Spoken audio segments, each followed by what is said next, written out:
अस्सलाम वालेकुम नाज़रीन, इस्लाम चैनल उर्दू पर आप देख रहे हैं सिग्नेचर टॉक और मैं हूं अहमद शाहीन। उम्मीद है आप हजरात भी खैरियत से होंगे। नाज़रीन, आज प्रोग्राम का आगाज़ करेंगे उस मौजू से जो ना सिर्फ बरतानिया में बल्कि दुनिया के मुख्तलिफ़ खित्तों में और ख़ुसूसन जो पावर कॉरिडोर्स हैं उसमें बहुत ज़्यादा डिस्कस हो रहा है, और वो है कि कौन होगा बरतानिया का नया वज़ीर आज़म। इसी साल मई के महीने में जो साबिक़ वज़ीर आज़म थी बरतानिया की टेरेसा मे, उनके इस्तीफ़े के बाद जो सूरत हाल पैदा हुई, उसके बाद बरतानिया को एक नए वज़ीर आज़म के इंतख़ाब का मरहला दरपेश था, जिसमें मुख्तलिफ़ मराहिल आए और अब हम आखिरी दिनों में पहुँच चुके हैं, जिसमें इसी माह में जुलाई के माह में नए वज़ीर आज़म का ऐलान भी हो जाएगा। कंजरवेटिव पार्टी जो कि गुज़िश्ता इंतखाबात में अक्सरियत हासिल की, जिसने सबसे ज़्यादा वोट हासिल किए, उसी का हक़ है वज़ीर आज़म उसी पार्टी में से इंतखाब होगा, उसका मुंतखब होगा। इसी वजह से जो कंजरवेटिव पार्टी के मुख्तलिफ़ अहम मेंबर ऑफ़ पार्लियामेंट थे, उन्होंने अपने आप को पेश किया वज़ीर आज़म की इस दौड़ के लिए, और तकरीबन 10 के करीब उम्मीदवार थे वो इसमें शामिल थे, जिनमें से मुख्तलिफ़ मराहिल के बाद अब 2 ऐसे उम्मीदवारान हैं जो बाकी बचे हैं, और इन दोनों में से ही कोई एक है जो कि वज़ीर आज़म के मनसब पर फ़ाइज़ होंगे। इस बात की वजाहत भी ज़रूरी है कि बरतानिया में जो अक्सरियती पार्टी होती है उसका जो लीडर है वही वज़ीर आज़म के मनसब पर पहुँचता है। इसीलिए अब जो कंजरवेटिव पार्टी है उसके आम मेंबरान इंतखाब करेंगे पार्टी लीडर का, और जिनको वज़ीर आज़म भी बना दिया जाएगा। 2 उम्मीदवार हैं जो मुख्तलिफ़ मराहिल के बाद बाकी बचे हैं, जिनमें सर फहरिस्त हैं बोरिस जॉनसन, साबिक़ मेयर भी रह चुके हैं लंदन के, जबकि साबिक़ वज़ीर ख़ारजा भी रहे हैं। और जो दूसरे उम्मीदवार हैं वो हैं जेरेमी हंट, वो भी साबिक़ वज़ीर ख़ारजा हैं, बोरिस जॉनसन के बाद वज़ीर ख़ारजा बने, और मुख्तलिफ़ जो दीगर ज़िम्मेदारियाँ हैं वो भी निभा चुके हैं पार्लियामेंट में। जुलाई में ही ऐलान होना है नए वज़ीर आज़म का, और मुख्तलिफ़ जो पोल्स हैं उसमें गो के जो बोरिस जॉनसन है बहुत आगे नज़र आते हैं जेरेमी हंट के मुकाबले में, लेकिन चूँकि बराह रास्त इंतखाबात हैं इसलिए कुछ भी हो सकता है, राय आखिरी मराहिल पर तब्दील भी हो सकती है, लेकिन कुछ ही दिनों में ये ऐलान हो जाएगा और पता चल जाएगा कि कौन है जो कंजरवेटिव पार्टी का नया लीडर है, और वही फिर मुल्क का वज़ीर आज़म भी मुंतखब होगा।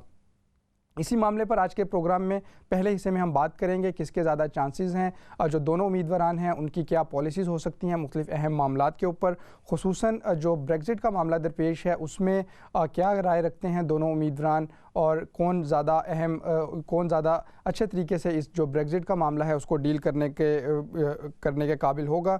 स्टूडियो में हमारे साथ मौजूद हैं मीर इकराम हुसैन साहब, सीनियर तजिया निगार हैं, इलाकाई और बैनुल अक़वामी जो सियासत है उस पर गहरी नज़र रखते हैं, माहिराना राय देते हैं, और सिग्नेचर टॉक का मुस्तकिल हिस्सा है। मीर साहब, बहुत शुक्रिया ज्वाइन करने का। Welcome to the show sir. Thank you sir, यही आपकी राय में वज़ीर आज़म के जो 2 उम्मीदवारान हैं, तमाम पोल्स भी यही कह रहे हैं बोरिस जॉनसन साहब के बारे में, तो लगता है कि वो बासानी ये जो मुकाबला है जीत जाएंगे?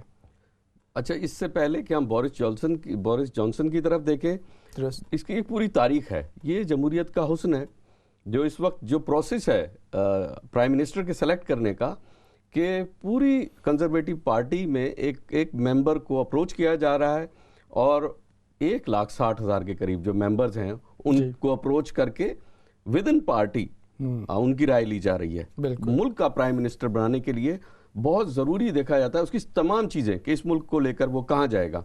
जहाँ तक इस विद इन पार्टी जो मुकाबला शुरू किया हुआ है विद इन पार्टी, अदरवाइज जो हंट स्टैंड कर रहे हैं अभी तक और आउट नहीं हो रहे हैं, उनकी एक ही रीज़न है, वो कुछ इख्तलाफ रखते हैं कि इन्होंने ब्रेक्सिट के अंदर इन्वॉल्व रहे हैं, तो वो उस पर इख्तलाफ रखते हैं। इसी तरह जॉन मेजर जो इन्हीं की पार्टी के एक्स प्राइम मिनिस्टर रहे, उन्होंने भी कुछ इख्तलाफ किया कि ऐसा शख्स जो इसमें इन्वॉल्व रहा, मैं उसका साथ नहीं दूंगा। बोरिस जॉनसन के बारे में ये बिल्कुल उन्होंने अपनी स्टेटमेंट दी है।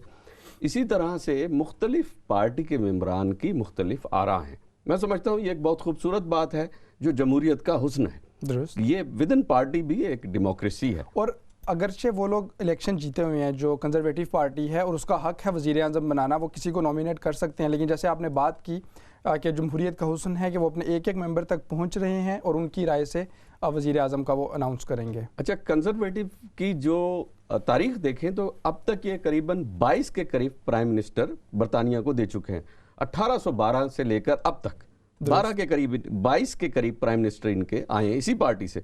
तो तजर्बे की जो तसलसल है मुल्क को लेकर चलने का, वो इनके पास तवील है। इसी तरह अगर बोरिस जॉनसन को देखें तो लंदन के मेयर रहे तवील अरसे तक, फिर इनके मुख्तलिफ अदवार में मुख्तलिफ एक काम किए इन्होंने जी। अगर माजी की तरफ इनकी तारीख को देखें तो ये बेसिकली एक सहाफ़ती इदारे से वाबस्ता थे पहले, और उधर से इन्होंने अपनी जो है आगाज़ किया, सियासत में आने का आगाज़ किया। पैदाइश अमेरिकन है, न्यूयॉर्क में पैदा हुए, बिल्कुल। लेकिन उसके साथ साथ इनकी पर्सनैलिटी के ऊपर फोकस हम और आप भी इसलिए करते हैं कि इन्होंने कल को बरतानिया का वज़ीर आज़म बनना है। ये हो, अब हंट जो उनके मुकाबले पे आए हुए हैं वो ख़ास तौर पे जो ब्रेक्सिट में इनकी इन्वॉल्वमेंट थी उसके ऊपर लेकर आए हैं, लेकिन ज़्यादा चांसेस इनके नज़र आते हैं क्योंकि पोल्स जो हैं ज़्यादातर वो इन्हीं के बारे में। मेरा ख्याल है राजा ज़ीशान हमारे साथ मौजूद हैं, उनको भी शरीक कर लेते हैं। अस्सलाम वालेकुम राजा ज़ीशान। जी वालेकुम सलाम जी अमित शाहीन साहब। ज़ीशान बहुत शुक्रिया, आप हमारे साथ टेलीफोन लाइन पर मौजूद हैं। ज़ीशान, हम बात कर रहे हैं आज के कौन होंगे बरतानिया के नए वज़ीर आज़म। चंद ही दिनों में उनका ऐलान भी हो जाएगा। आपके ख्याल में ये जो दो उम्मीदवारान हैं और बोरिस जॉनसन के जो पोल्स हैं वो तो ज़्यादा उनके फेवर में ही हैं, तो क्या आसानी वो जीत जाएंगे? बिस्मिल्लाहिर्रहमानिर्रहीम। देखिए अहमद, बात ये है कि अभी तक की सूरत हाल है बिल्कुल जो हम का रुख है वो जानते हैं कि बोरिस जॉनसन की जानिब है। उससे बड़ी बात है कि इंटरनेशनली भी अगर हम देखा जाए तो उनकी एक्सेप्टेबिलिटी है। जब सदर डोनाल्ड ट्रंप ने दौरा किया था तो उन्होंने भी जो है ये बात की थी कि बरतानिया के लिए जो बोरिस जॉनसन है ये बहुत अच्छे वज़ीर आज़म होंगे।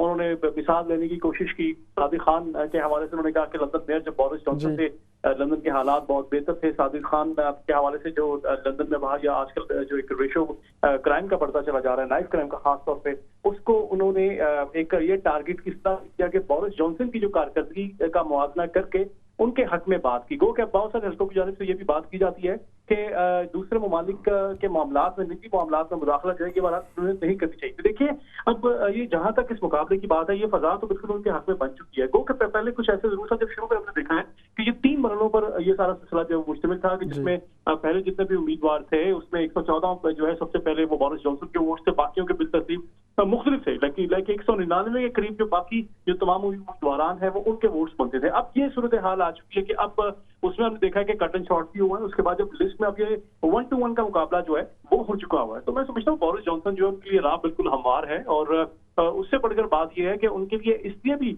आसान ज्यादा हो जाएगा क्योंकि देखें अहमद, उन्होंने हमेशा अपनी डायरेक्शन जो है वो क्लियर रखी है कि ब्रेक्सिट के हवाले से वो क्लियर रखी है। उनका हमेशा से स्टांस वो ही रहा है कि जो हमने देखा कि जो नाइजल फराज का रहा है या ब्रेक्सिट पार्टी की जो डायरेक्शन रही है वो अब ये भी कहते हैं कि जब मैं प्राइम मिनिस्टर बनूंगा तो मैं 13 अक्टूबर के बाद बिल्कुल एक्सटेंशन नहीं लूंगा। उसके अंदर अंदर ही ये तमाम मामलात जो हैं वो यूरोपीय यूनियन के साथ मुकम्मल किए जाएंगे। अब एक और इसमें जो सबसे बड़ा तनाज़ा आ रहा है और जो कन्फ्रंटेशन बनने जा रही है एक सूरत हाल, वो ये है कि वो ये बात कर रहे हैं कि 39 बिलियन पाउंड्स की जो रकम है जो कि बरतानिया ने यूरोपीय यूनियन को अदा करनी है उसको वो कह रहे हैं कि वो उसको होल्ड कर लेंगे। ब्रेक्सिट जो है वो विदाउट डील जाता है, विद नो डील जाता है, उसको भी वो कहते हैं कि there is no harm into it. Single market को वो तस्लीम करने से बिल्कुल इनकारी है। तो ये कुछ ऐसी सूरत हाल जरूर है कि कुछ हल्कों की जानिब से अब ये भी बात की जा रही है कि जब ये इक़्तिदार में आएंगे वज़ारत उस्मा के बाद, जो कि इनकी सबसे बड़ी कोशिश ये होगी कि ये आर्टिकल 50 जो है उसको इम्प्लीमेंट किया जाए। उसके बाद हो सकता है कि बरतानिया में आने वाले दिनों में जनरल इलेक्शन का ऐलान जो है वो कर दिया जाएगा। अब अगर वो सूरत हाल पैदा होती है तो उसमें भी हमने देखा है कि कंजर्वेटिव पार्टी जो है वो में नहीं है क्योंकि वो ऑलरेडी एक रिस्क ले चुके हैं। जब स्नैप इलेक्शन 2017 के करवाए गए थे उसमें उनकी नशिस्तें इस हद तक कम थी कि उनको कोलिशन के लिए इत्तेहाद करना पड़ा था। बिल्कुल जी। अच्छा ज़ीशान, आप साथ ही रहिएगा, इसी मामले पे आपसे मज़ीद भी गुफ्तगू करेंगे, आपकी जो एक्सपर्ट ओपिनियन है वो लेंगे। हमारे साथ यहाँ पर मीर इकराम साहब भी मौजूद हैं, उनके साथ भी गुफ्तगू का सिलसिला जारी रख रहे हैं। अच्छा मीर साहब, जो टीसा मे को इस्तीफ़ा देना पड़ा, यकीनी बात है वो ब्रेक्सिट उसमें एक अहम अंसर था। वो नहीं संभाल पाई, बहुत कोशिशें की उन्होंने, बार बार मुलाकातें भी की, बल्कि ऐसा भी हुआ वो यहाँ से फ़्लाई करके यूरोप जाती रहीं, फिर वापस आती रहीं, यहाँ पे अपने जो काबीना के अफराद थे उनसे मिलती रहीं, बहुत एक्टिव रहीं, लेकिन आखिरकार वो इस तमाम मामले को ना संभाल सकें और उनको इस्तीफ़ा देना पड़ा। अब ये जो नए वज़ीर आज़म जो भी आएंगे, बोरिस जॉनसन आते हैं या जेरेमी हंट आते हैं, आखिर इतनी जल्दी, चूँकि दोबारा से तारीख तो करीब है ब्रेक्सिट की, नए सिरे से मामला तय पाना अब मेरा नहीं ख्याल कि वो मुमकिन हो पाएगा। तो आपके ख्याल में किस तरह से वो डील कर सकेंगे ब्रेक्सिट के मामलात को? अच्छा, ये डिपेंड करता है कि कौन सी शख्सियत किस मामले को डील कर रही है। जिस तरह से पहले थेरेसा मे ने मामलात को डील किया वो नहीं सही तरह कर पाई, काफी मायूस कुन सूरत हाल से कोशिश के बावजूद, क्योंकि कोशिश उनकी, ये तो जो अपोजिशन है वो भी तस्लीम करती है कि उन्होंने कोशिशें की, नज़र आ रही थी, अगरचे कुछ उनके ऊपर एतराज़ हुए कि अपोजिशन को पहले मराहिल पे उन्होंने साथ नहीं मिलाया, लेकिन आखिर में तो वो इस हद तक गई कि अपोजिशन के साथ भी बैठने पे तैयार थी। कोशिश करना अपनी जगह और मामलात को संभालना, और वो एक स्किल होती है, ठीक है, लीडरशिप स्किल जिसको कहते हैं, उसमें कुछ ना कहीं फुकदान था। वो अपनी सिंसेरिटी उनकी अपनी जगह पे, लेकिन मामलात को संभालना, लेकिन वो आयरन लेडी अपने आप को तस्लीम ना करवा सकी। वो कई जगह पर इस चीज़ को एतराफ़ भी करते रही, कुछ नज़र भी आता रहा। भारत अब जो नई शख्सियत आने वाली है, जिनके चांसेस नज़र आ रहे हैं, ये इनका मिजाज बिल्कुल मुख्तलिफ है। इंटरनेशनली भी इनको काफ़ी लोग देख चुके हैं, इनके एक्सपीरियंस कर चुके हैं, इनके अदवार में, मुख्तलिफ अदवार में इन्होंने अपने खिदमात सर अंजाम दी हुकूमत बरतानिया के लिए, और वो मानी हुई हैं। अब जहाँ तक फ़ैसले का ताल्लुक है, किस तरह सरअंदाज होगा आने वाला जो भी प्राइम मिनिस्टर होगा, इस पर मैं समझता हूँ कि ये वो शख्सियत है कि जो फ़ैसले करने में काफ़ी तेज़ है, और ये अपने फ़ैसलों में पहले से प्लान करके उसको काफ़ी प्लानिंग के साथ चलने वाली शख्सियत है। तो मैं समझता हूँ अगर ये आते हैं तो ये किसी हद तक इस मामले को तो संभाल लेंगे, और इनके साथ इंटरनेशनल सपोर्ट भी है, जो ये चाहते हैं, जो वो ताकतें कि जो यूरोपियन ममालिक पर भी असर रखती हैं, उनके साथ एक ख़ास किस्म का इनका भी कनेक्शन है। तो मेरे अंदाजे में कि आने वाले वक्तों में कोई इतनी बड़ी दिक्कत नहीं होगी नए लीडर को, यस, कोई इतनी बड़ी दिक्कत नहीं। अच्छा ज़ीशान, आपको मैं दोबारा से शरीक करना चाहूँगा। आपने अपनी गुफ्तगू में ये जो डाइवोर्स बिल के हवाले से बात की, जो 39 बिलियन की रकम है, कि ये जो बोरिस जॉनसन है उनका कहना है कि वो इसको रोक लेंगे, तो क्या इस रोकने के बावजूद और नो डील ब्रेक्जिट अगर हो जाता है तो मामला संभल पाएंगे? उसका रिएक्शन क्या होगा यूरोप की जानिब से? चूँकि हमने देखा कि आखिरी दिनों में जो ब्रेक्जिट के जो चल रहे थे, मामलात चल रहे थे, टीसा मई के दौर में भी बहुत ज़्यादा अग्रेसिव अप्रोच थी यूरोप की। तो अगर इसी तरह से अग्रेसिव अप्रोच बरतानिया की जानिब से भी इख्तियार की जाती है तो फिर क्या मामला तय पाएगा, और किस तरह से ये तमाम मामला जो है ये सेटल हो पाएगा? डिवोर्स बिल जो कि 585 सफ़हात पर मुश्तमिल है, मतलब उसमें बिल्कुल एक बहुत तवील जिदोजहद के बाद जो है वो टीसा मई को, यकीन उसमें हमें अप्रिशिएट जरूर करना चाहिए कि उन्होंने हत्तल-इम्कान कोशिश की कि किसी एक पॉइंट पर मना लिया जाएगा, कि उसमें बाद में ये भी बात की कि जो लीगल ओपिनियंस है उनको डिस्क्लोज किया जाए। फिर जो बॉर्डर्स के मामलात हैं, आइलन फॉस्टर जो कि डीयू की सरबराह हैं, वो उनसे खुश नहीं थी, उनको बाद में उनको मनाना पड़ा, कुछ रद्द बदल उसमें भी करना पड़ा। अब हमने देखा है कि 27 ममालिक जो है वो एक तरफ है, बरतानिया एक तरफ है। अब बरतानिया के पास कोई और ऑप्शन नहीं है, क्योंकि ये देखिए, ये बरतानिया का अपना फैसला है। जब से ये यूनियन बनी है पिछले 43 साल से कभी भी आर्टिकल 50 जो है उसका इस्तेमाल नहीं किया गया था। वो के 2009 का जो रिस्पॉन्स ट्रीटी एक्ट है उसके तहत अब ये इम्प्लीमेंटेशन उसकी की जा रही है, और एक मेंबर स्टेट को जो है वो इख्तियार दिया गया है कि वो यूरोपीय यूनियन से अलहदा हो सकता है। तो ये एक फर्स्ट एक्सपेरिमेंट है, तो वो एक ऐसी मिसाल यूरोपीय यूनियन जिसको मनाना चाहती है कि कल को अगर कोई भी मुल्क जो है वो यूरोपीय यूनियन से अलहदा होता है तो उसके ऊपर नताइज का पता हो कि इसमें क्या क्या चीजें जो है, क्या क्या पेचीदगियां जो है वो शामिल हो सकती है। इसमें मैं एक बात का इजाफा करना चाहूंगा, जैसे मीर साहब ने बात की कि लीडरशिप के हवाले से, बिल्कुल देखिए लीडरशिप का एक किरदार है। यहाँ पे दो चीजें आती हैं, एक लीडरशिप जो कि एक शख्सियत की अपनी होती है, और एक पार्टी का मैनिफेस्टो होता है। मैं इसकी मिसाल आपको पाकिस्तान की देता हूँ कि जब हमने देखा है कि 2011 में वहां पे जो प्राइम मिनिस्टर यूसुफ रजा गिलानी ने इस्तीफा दिया, उनसे बल्कि उनको नाअहल किया गया, और उनको ये बात की जा रही थी कि उन्होंने एक खत जो है वो लिखना था स्पीकर काम को, क्योंकि वो नहीं लिख पा रहे थे। उसके बाद हमने देखा कि राजा परवेज अशरफ साहब आए, उन्होंने वो खत भी लिख दिया, जो अदालत के अहकामात थे उसको मुकम्मल भी किया। तो देखिए, कहने की बात यह है कि ये पार्टीज की अपनी स्ट्रेटजीज भी होती है, लेकिन ये इंडिविजुअल्स पे बिल्कुल डिपेंड करता है कि वो क्राइसिस को किस तरह से हैंडल करते हैं। ये जो साहब जॉनसन है, बोरिस जॉनसन है, इनमें ये सलाहियत मौजूद है। वो इस तरह से कि देखिए, एक तो ये कि इन पर किसी किस्म का जो प्रेशर है वो इस वजह से भी नहीं है कि वो अपने आप को क्लियरली वो डिस्क्लोज कर चुके हैं कि उनकी पॉलिसीज क्या होंगी। वो हमने देखा है कि अक़लियतों के हवाले से वो बहुत अग्रेसिव है। डोनाल्ड ट्रंप ने अगर उनकी तारीफ की है तो इसलिए की है कि डोनाल्ड ट्रंप की और उनकी पॉलिसीज के अलावा उनका कुछ सदारत का या वजारत इस्मा का, इनका हुक्मरानी का जो अंदाज है वो भी बहुत मिलता है। शख्सियत भी मिलती जुलती है। ज़ीशान, साथ रहिएगा, ये बहुत अहम पॉइंट है जो बोरिस जॉनसन के बारे में आपने कहा, अक़लियतों के बारे में उनका रवैया, माजी में जो मीडिया में भी वो इस तरह की गुफ्तगू कर चुके हैं, इसके ऊपर भी बात करेंगे। हमारे साथ एक कॉलर मौजूद है, उनको भी शरीक करते हैं, फिर अपनी गुफ्तगू को जारी रखेंगे। अस्सलाम वालेकुम कॉलर। वालेकुम अस्सलाम अहमद शाहीन साहब, क्या हाल है आपके? सैयद मुश्तबा साहब हमारे साथ मौजूद हैं, हम आपको भी वेलकम कहते हैं आज के प्रोग्राम में। मीर इकराम साहब को भी मेरा सलाम, और राजा ज़ीशान साहब को भी मेरा सलाम। शुक्रिया। अच्छा, देखिए, इस पर प्रोग्राम आपका देख रहा था, आपने बड़ा अच्छा मौजूद इस पे लिया, लेकिन मैं इस पे कुछ यही कहना चाहूँगा कि हम इस वक्त 21वीं सदी में ये तमाशा देख रहे हैं कि वो मगरबी जमहूरियत जो कि यूरोपीय ममालिक की खुशहाली की जमानत है, वो खुद अपने मुल्क की सालमियत के दर पे हो गई है। एक जानिब 52% हक राय दही है और दूसरी जानिब जो है मुल्क की सालमियत यानी यूनाइटेड किंगडम की जो यूनियन है उसका खतरा दरपेश है। दोनों कैंडिडेट्स जो हैं वो इस वक्त इतने खुदगर्ज हो चुके हुए हैं कि सिर्फ वजारत उज़्मा का ओहदा हासिल करने के लिए ये वादे कर रहे हैं कि हम हर हालत में 31 अक्टूबर को यूरोपीय यूनियन से अलहदा हो जाएंगे, जबकि खुद टोरी पार्टीज के जो अफराद हैं, जो रहनुमा है, जो लीडरशिप है, वो ये वादे तौर पे इस बात की वार्निंग दे चुकी है कि ये खुद इसके बाद यूनियन का एग्जिस्ट करना, यानी स्कॉटलैंड, नॉर्दर्न आयरलैंड, ये दोनों मुल्क जो है ये यूनाइटेड किंगडम से अलहदा हो सकते हैं और ये इस हकीकत से अच्छी तरीके से वाकिफ है।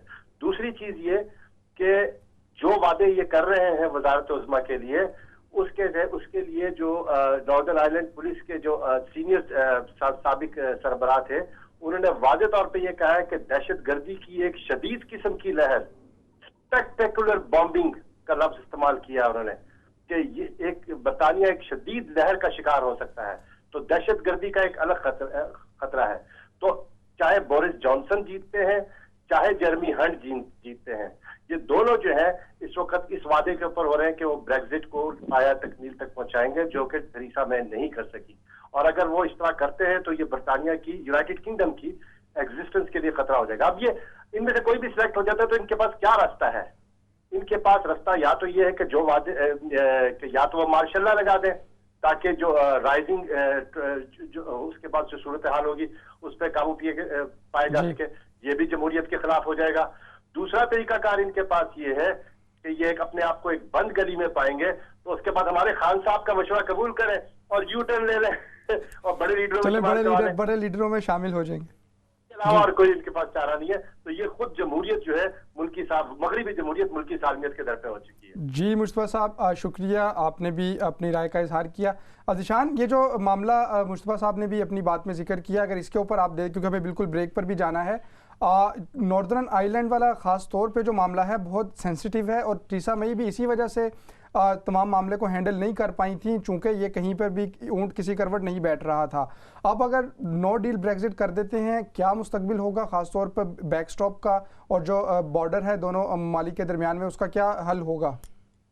देखिए, अभी बिल्कुल ये शाह साहब ने जो निशानदी की है बिल्कुल ठीक की है, क्योंकि इसकी एक तवील दास्तान है। अगर हम आयरलैंड के और बरतानिया के कुछ ताल्लुकात की भी बात करते हैं, माजी पे भी जाते हैं, तो जो IRA वो एक हकीकत का नाम है। आपने देखा है कि जिस किस्म के फसादात हुए थे उस वक्त भी, तो ये बिल्कुल ये थेरेसा मे को भी इस चीज का अंदाजा था कि ये मामला जो है वो शिद्दत जो है वो इख्तियार कर सकते हैं, क्योंकि ये मामला ऐसा कि जैसे देखिए जिसमें जब आप चेक पोस्टों की वहां पर बात करते हैं, बॉर्डर्स पे बात करते हैं, वहां पर अगर आप जब फ्री ट्रेड की बात कर रहे हैं और दरमियान में आप जो दोबारा से रूल्स एंड रेगुलेशंस को अपने इंप्लीमेंट कर दें कि ब्रेक्जिट का नाम लेके, तो उसकी बेस पे वहां पर ट्रेड के मामला पर फर्क पड़ेगा। इसके अलावा जो मजीद हमने देखा है कि वहां पे कुछ ऐसे भी वहां पे वाकयात कुछ ऐसे हुए कि जिसमें ये एक्सपेक्ट किया जा रहा था कि अगर ये बॉर्डर के मामला जो है इनको तरीके से तय ना किया गया तो कुछ सदाएं हो सकता है कि आजादी की नॉर्दर्न आयरलैंड से भी सुनाई देना शुरू कर दी। इसका इशारा जो शाह साहब ने भी किया है, क्योंकि हमने देखा है कि ऑलरेडी वहां पे जब स्कॉटलैंड की हम बात करते हैं वहां पे ये भी बात की जाती है कि अगर वहां जो एक मौका जो है वो बरतानिया को दिया जा सकता है, गो के वहां पे जो हमने देखा है। अच्छा ज़ीशान, वक्त बहुत कम है, मुख्तसर ये बता दीजिएगा क्या इस सारी सूरत हाल जो आपने भी बयान किया, मुस्तफा साहब ने भी बयान किया, इस सूरत में नो डील ब्रेक्जिट या किसी मुआहिदे के बगैर जो ब्रेक्जिट है वो कितना उसकी इम्प्लीमेंटेशन हो सकेगी? देखिए, नो डील ब्रेक्जिट का मतलब ये है कि बरतानिया जो है वो बिल्कुल ना तो कुछ देने की पोजीशन में आ रहा है, ना वो उसमें से कोई एडवांटेज जो है वो लेना चाह रहे हैं। तो उसका मतलब ये हुआ कि मामला फिर वो इंडिविजुअल कैपेसिटी की जो हम बात करते हैं स्टेट टू स्टेट, वो उस तरह से डील करने पड़ेंगे। अब जो सिंगल मार्केट के मामला हैं उसमें तो वो क्लियर कट जो है वो 27 ममालिक जो है वो यूरोपीय यूनियन वो कह चुके हैं कि ठीक है, अगर आपने इंप्लीमेंट किया है तो हम आपको उसमें फिर एक्सेप्ट नहीं करते। फिर उसकी एक और वजह ये भी है कि ये जो हुकूमत है ये सिंगल मार्केट को खुद उसमें नहीं जाना चाहती है। गो के कुछ रास्ते कानूनी तौर पर जरूर मौजूद हैं कि जो अपनाए जा सकते हैं, जिसका इशारा जो है वो अपोजिशन लीडर जर्मी कॉर्बन ने भी किया है, लेकिन कुछ कंजर्वेटिव जो है वो बिल्कुल अपनी पॉलिसी लेकर आए हैं और वो ये कहते हैं कि जो 52% जिन्होंने वोट दिया है ये जमहूरी हक है उनका, कि अगर उन्होंने वोट जो है वो लीग के हक में दिया है तो उसको अच्छे तरीके से जो है, चाहे वो अब वो हार्ड बॉर्डर की बात करें या फिर जो है हार्ड ब्रेक्जिट की बात करें या सॉफ्ट ब्रेक्जिट की बात करें, उनकी जो मेन उनका जो तवज्जो उनकी है वो ब्रेक्जिट की इंप्लीमेंटेशन के ऊपर है कि चाहे वो जिस हाल में भी हो, चाहे वो नो डील हो, चाहे वो किसी डील के तहत हो,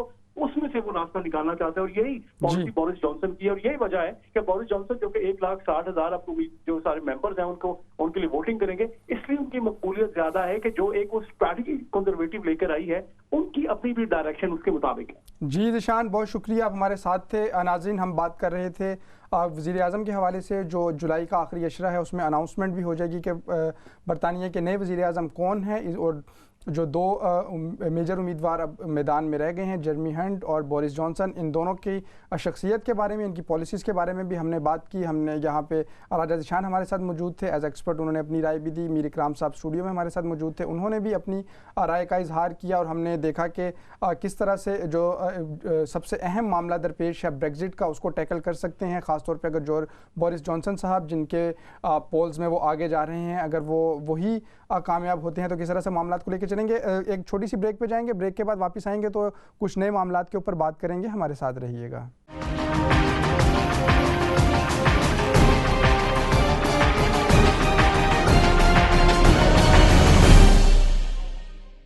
वेलकम बैक नाजरीन, प्रोग्राम में दोबारा खुशामदेद। प्रोग्राम के इस हिस्से में हम बात करेंगे पाकिस्तान की, जहां से खबर आई है कि इसी माह में यानी कि जुलाई में ही वज़ीर आज़म पाकिस्तान इमरान खान दौरा कर रहे हैं अमेरिका का, जहां पर 22 जुलाई को उनकी सदर ट्रंप से भी मुलाकात होगी। इस मुलाकात में क्या बातें होंगी, क्या गुफ्तगू होगी, और किन अमूर पे इन मुलाकात में किन अमूर के हवाले से गुफ्तगू होगी, सारी सूरत हाल का जायज़ा लेंगे। इसके ऊपर बात भी करेंगे, और ये बात भी करेंगे कि वज़ीर आज़म बनने के बाद से जो इमरान खान साहब हैं और गुज़िश्ता कुछ अरसे से भी दोनों ममालिक के जो ताल्लुकात हैं कुछ सर्दमहरी का शिकार नज़र आते हैं। सदर ट्रंप ने भी गुज़िश्ता साल के आखिर में कुछ ऐसे सख्त बयानात दिए थे, ट्वीट्स किए थे पाकिस्तान के हवाले से, और इमरान खान साहब भी अब वज़ारत उज़्मा मिलने से पहले खासा जो सख्त मौक़िफ़ है वो रख चुके हैं अमेरिका के बारे में, ड्रोन हमलों के हवाले से भी, वार ऑन टेरर के हवाले से भी। तो अब जब वो अमेरिका जाएंगे, उनका पहला दौरा है बतौर वज़ीर आज़म, उसमें किस तरह से उनको रिसीव किया जाएगा, किस तरह से वेलकम किया जाएगा, और कौन से ऐसे अमूर हैं जो कि एजेंडे के ऊपर मौजूद होंगे। यहाँ पर स्टूडियो में हमारे साथ मीर इकराम साहब मौजूद हैं, जबकि वाशिंगटन से हमें असफर इमाम साहब ज्वाइन कर रहे हैं, सीनियर तजिया निगार हैं वॉइस ऑफ अमरीका के, और ये हम मुख्तलिफ जो बैनुल-अक़वामी अमूर हैं उन पर गहरी नज़र रखते हैं, पाक अमरीका ताल्लुकात के हवाले से भी। असफर साहब, सबसे पहले आपको भी welcome to the show sir. जी, बहुत शुक्रिया आपका। सर, ये जो दौरा हो रहा है, कौन से अमूर हैं जो आपके ख्याल में एजेंडे में सर फहरिस्त होंगे दोनों ममालिक के?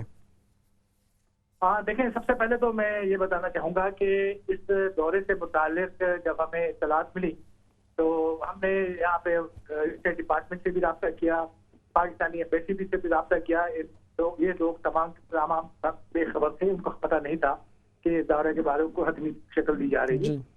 गद्दे पाकिस्तानी सफारतकारों की तभी काफी अर्से से ये कोशिशें थी कि दोनों मुल्कों के दरमियान ताल्लुकात को बेहतर करने के लिए इस तरह का एक ब्रेक थ्रो किया जाए।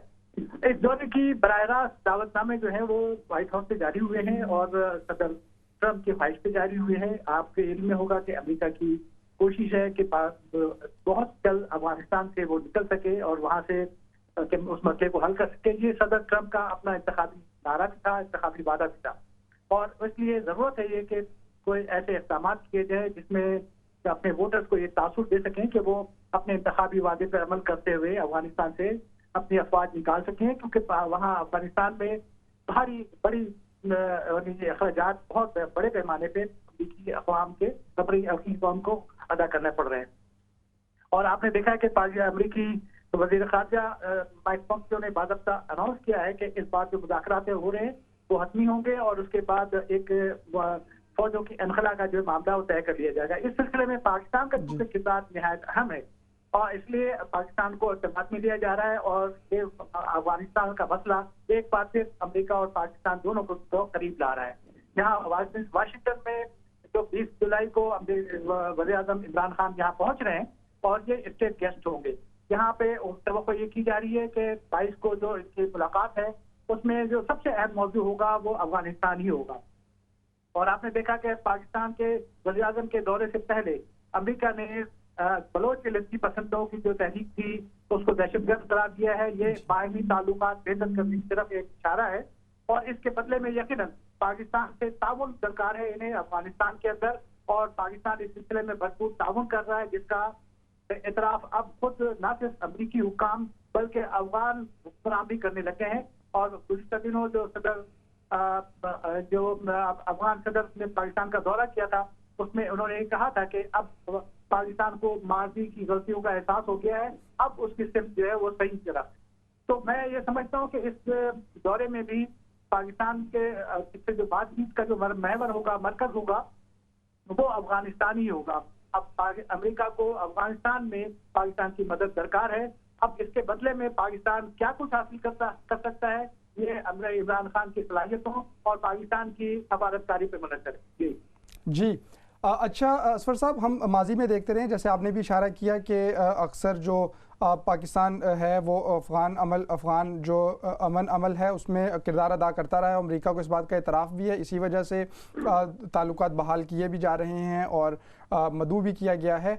लेकिन क्या आप किस तरह से पाकिस्तान इस चीज़ को अपने हक़ में इस्तेमाल कर पाएगा, चूँकि माशी मुश्किलात का शिकार है पाकिस्तान और वज़ीर आज़म समेत जो मुख्तलिफ़ ओहदेदार हैं, मुख्तलिफ़ ममालिक का भी दौरा कर रहे हैं, दोस्त ममालिक का भी, मुख्तलिफ़ जो वर्ल्ड ऑर्गेनाइजेशंस हैं उनसे भी रब्ता कर रहे हैं अपनी माशी मुश्किलात को हल करने में। तो क्या आने वाले दिनों में अमेरिका की तरफ से भी कोई इस तरह का पैकेज आ सकता है जिसको पैकेज का नाम दे रही है मौजूदा हुकूमत पाकिस्तानी?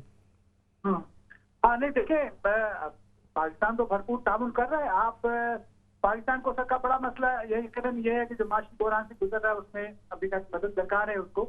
और अमेरिका ने इस सिलसिले में न सिर्फ अफगानिस्तान के मामले में आपने देखा होगा कि ये एक आम तासुर रहा है पाकिस्तान में कि जब कभी अमेरिका को पाकिस्तान की मुश्किलात में या उसके बाजुओं को मरोड़ना होता है तो अफगानिस्तान जो बलूचिस्तान में अलग पसंद है उनको थोड़ा सी हवा दे दी जाती है। लेकिन इस बार जो इस दौरे से पहले बलूचिस्तान में जो लहकी पसंद मुसल्लह तहरीक है उसके खिलाफ जो इक़दाम किए गए, पाबंदी आयद की गई है, वो इस बात का इशारा है कि अमेरिका भरपूर ताउन करेगा। और साथ ही ये भी ध्यान में रखिए कि इस वक्त अभी IMF ने $6 अरब के कर्जे की मंजूरी दी है। ये मंजूरी जो हमें तजज़ियाकार बताते हैं, यहाँ पे जो सूरत हाल पे नजर रखने वाले हैं, वो ये बताते हैं कि ये मंजूरी अफगानिस्तान से अमरीकी बीमा के बगैर और अमरीकी रजामंदी के बगैर तो मुमकिन नहीं थी। तो ये इसको भी इस तनाजुर में देखा जाना चाहिए। अब इस सिलसिले में मजीद पाकिस्तान क्या कुछ हासिल कर सकता है, इसकी क्या हिकमत अमली तय की गई है, ये अभी आने वाला वक्त ही बता सकेगा, क्योंकि अभी तक कोई खास चीजें सामने आई नहीं है। लेकिन आपको ये भी मालूम होगा कि अफगानिस्तान के हवाले से जो पाकिस्तान एक जरूरत है अमेरिका की, साथ ही अमेरिका CPEC पे भी कुछ एतराज़ात करता रहा है। और अब हम देखते हैं कि इस वक्त मौजूदा जो बजट है इसमें CPEC के लिए कोई खास रकम भी मुख्तस नहीं की गई। अमेरिका कोई ये शिकायत रही है, अमेरिका ने ये कहा है कि ये जो IMF के जो कर्जे हैं वो CPEC के कर्जों की अदायगी पर खर्च ना किया जाए। तो अब देखना ये है कि CPEC के मामले में ये किस तरह की गुफ्तगू होगी और CPEC के मामले में पाकिस्तान अपने मफादात को किस तरह तहफ़्फ़ुज़ दे सकेगा, ये आने वाला वक्त बताएगा। जी अच्छा, असफर इमाम साहब हमारे साथ ही रहिएगा। कुछ और अहम मामलात हैं इसी हवाले से, उनमें भी आपकी एक्सपर्ट ओपिनियन लेंगे। मीर इकराम साहब मौजूद हैं, इनसे मैं इनको थोड़ा सा शरीक करना चाहूँगा। मीर साहब, जैसे असफर साहब ने बयान किया, अमेरिका चाहता है अफ़गानिस्तान से इनखला का और पाकिस्तान से ताउन उसको दरकार है। आपके ख्याल में भी यही बुनियादी महवर होगा? और अगर यही होगा तो कितना मुमकिन हो पाएगा कि पाकिस्तान अपना असर और रसूख इस्तेमाल कर सके अफ़गान तालिबान में और वो वहाँ पर जो धड़े हैं उनके ऊपर? बहुत अहम दौरा है ये जो इस वक्त इमरान खान साहब का 5 रोज़ा दौरा अमेरिका का जो जुलाई में है।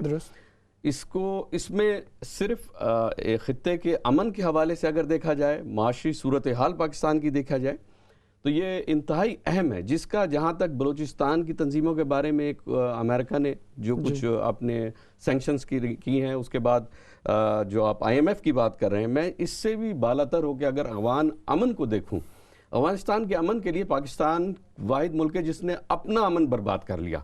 तो हमको इमरान खान का ये वाहिद मौका है कि वो कॉन्फिडेंस अपना शो करते हुए ये बात बावर करवाएं अमेरिका के कि पाकिस्तान वो मुल्क है कि जिसने अपना अमन बर्बाद किया एक दूसरे मुल्क में अमन कायम करने के लिए। पहली चीज़ तो ये, हमको जब ये बावर करवाएंगे तो हम ये चीज़ साबित करने में कामयाब होंगे कि माशी सूरत हाल हमारी तबाह क्यों हुई, उसकी वजह क्या बनी, जो IMF हम पे प्रेशर डालते हैं, ये बहुत सारी चीज़ें हैं। एक चीज़, इसमें मुझे पूरी उम्मीद है कि वाहिद शख्सियत इमरान खान ऐसी है जिसके मजीद कोई लंबे चौड़े प्लान नहीं होते। इस वक्त पाकिस्तान ही उसका एक प्लान है, तो मैं समझता हूं कि उसका कॉन्फिडेंस इमरान खान का ये चीज़ बावर कराने में कामयाब होगा अमेरिका को कि पाकिस्तान के बगैर जो अफगान पीस प्रोसेस है उसमें पाकिस्तान का पीस प्रोसेस भी शामिल करें। पाकिस्तान की पूरी इकॉनमी जो इस वक्त तबाह हुई इस पूरे पीस प्रोसेस के चक्कर में, तो उसको भी नज़र में रखें कि उसके ऊपर भी अमेरिका को पूरी सपोर्ट करनी होगी। जो 2018 नवंबर में डोनाल्ड ट्रंप साहब ने अपनी ट्वीट करके जो वो बातें की तो उसका जवाब मिला। ये अब उसको नरम भी किया जा रहा है कि ठीक है हम चाहते हैं, क्योंकि वो बखलाहट की जो सूरत हाल है, क्योंकि वहाँ पे कोई नाकामी हुई है, कामयाबी नहीं हुई अफगानिस्तान में। अब वो चाहते हैं जिस तरह अशरफ गनी साहब 27 जून को तशरीफ लाए, उन्होंने भी, और पूरी एक उनकी कॉन्फ्रेंस जो अभी हुई मरी में साहब आए थे भूरबन में, बिल्कुल, तमाम बिल्कुल। लोग जी। तो उसका सारा मकसद जो है वो पाकिस्तान की मदद दरकार है। खित्ते में एक अहम हैसियत रखता है पाकिस्तान, और उसने हमेशा सबके लिए अपना एक अहम किरदार अदा किया है। इमरान खान अमन कायम करने के लिए मौजूदा मादी में आपने देखा होगा कि एक मिसाल कायम की दुनिया में जंग बंदी के लिए हिंदुस्तान से तकरीबन हमारी जंग का आगाज हो गया था।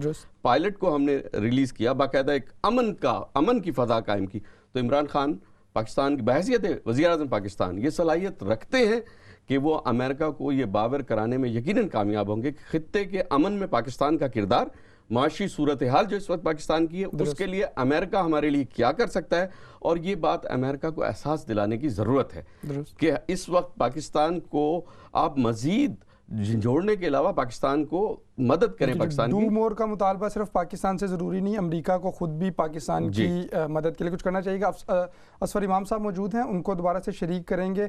असफर साहब, अच्छा, इमरान खान साहब का अगर माजी देखें, वज़ीर आज़म बनने से पहले वो ड्रोन हमलों के हवाले से बहुत ओपन ओपिनियन एक रखते थे, काफ़ी एग्रेसिव थे। उन्होंने मार्च भी किए, पाक अफ़गान सरहद तक भी गए। इसके अलावा जो आफिया सिद्दीकी का मामला था उसके ऊपर काफ़ी खुल के बयान दिए। वार ऑन टेरर में जो पाकिस्तानी किरदार था और अमरीकी किरदार था उसके बारे में भी जो उनके ख्यालात हैं ढके छुपे नहीं।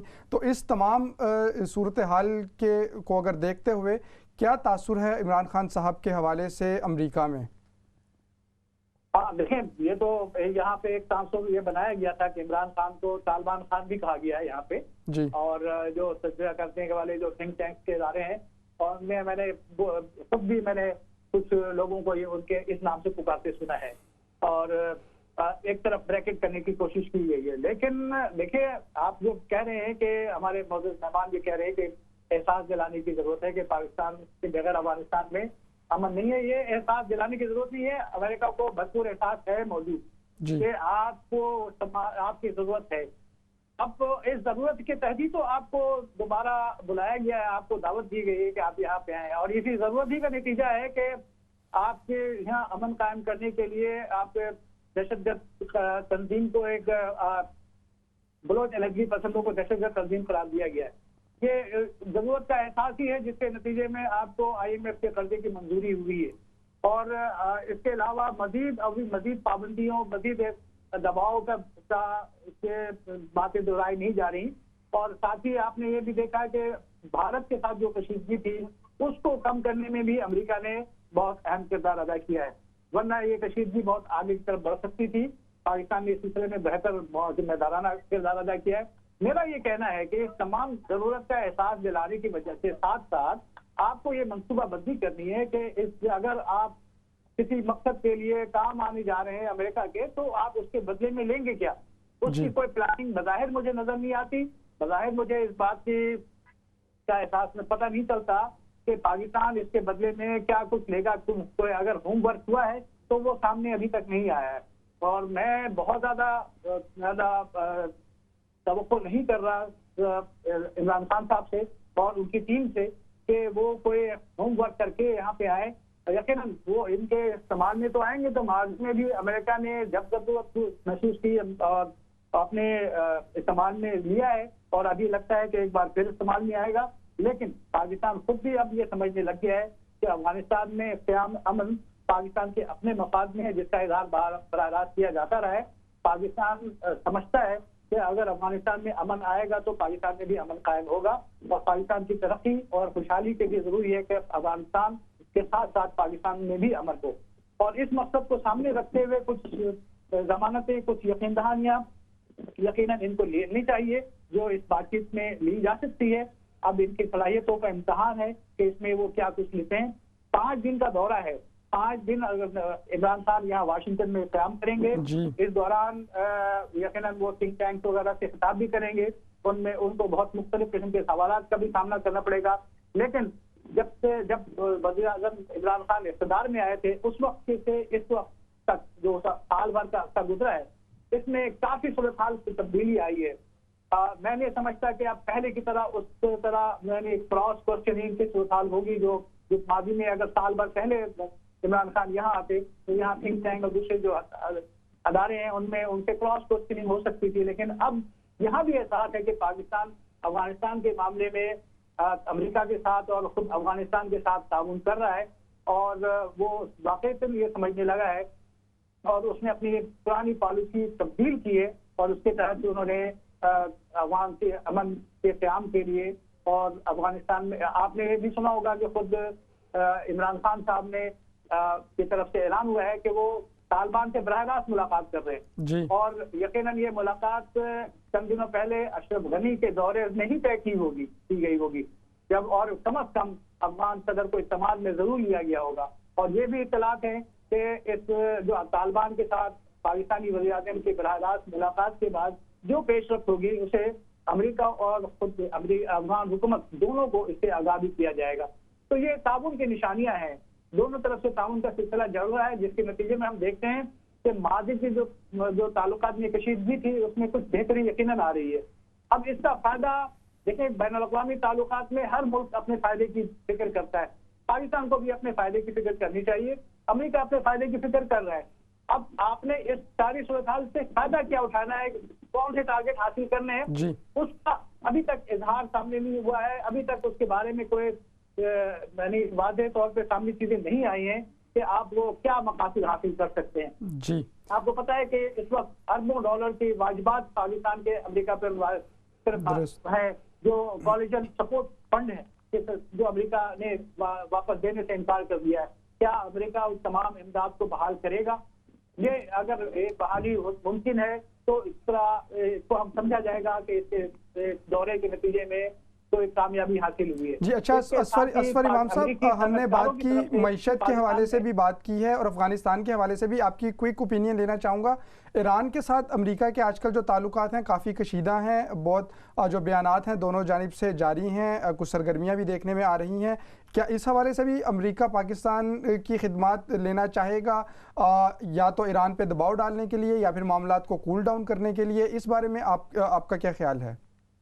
जी बिल्कुल, इस बारे में यकीनन बात हो सकती है और आपको पता है कि क्योंकि ईरान आपका पड़ोसी है, पाकिस्तान के लिए निहायत मुश्किल सूरत हाल है। वो जो कहा जाता था कि डू मोर तो मेरा का कोई सिलसिला ना माजी में खत्म हुआ है ना आइंदा खत्म होगा। आप जब तक काम आते रहेंगे आपसे ताल्लुकात रहेंगे, जब तक काम नहीं आएंगे, जब आपने इनकार कर देंगे तो असफर इमाम साहब बहुत शुक्रिया, आप हमारे साथ शरीक थे, आपने मुख्तलिफ पहलुओं की जानिब तवज्जो भी दिलाई, अपनी राय का इजहार किया। बिल्कुल प्रोग्राम के आखिरी मरहले में है, आप बहुत शुक्रिया सर, आप हमारे साथ शरीक थे। नाजरीन, सिग्नेचर टॉक में हम इस जो हमारा दूसरा सेगमेंट था इसमें बात कर रहे थे पाकिस्तान अमेरिका ताल्लुकात के हवाले से और जो हालिया दौरा है।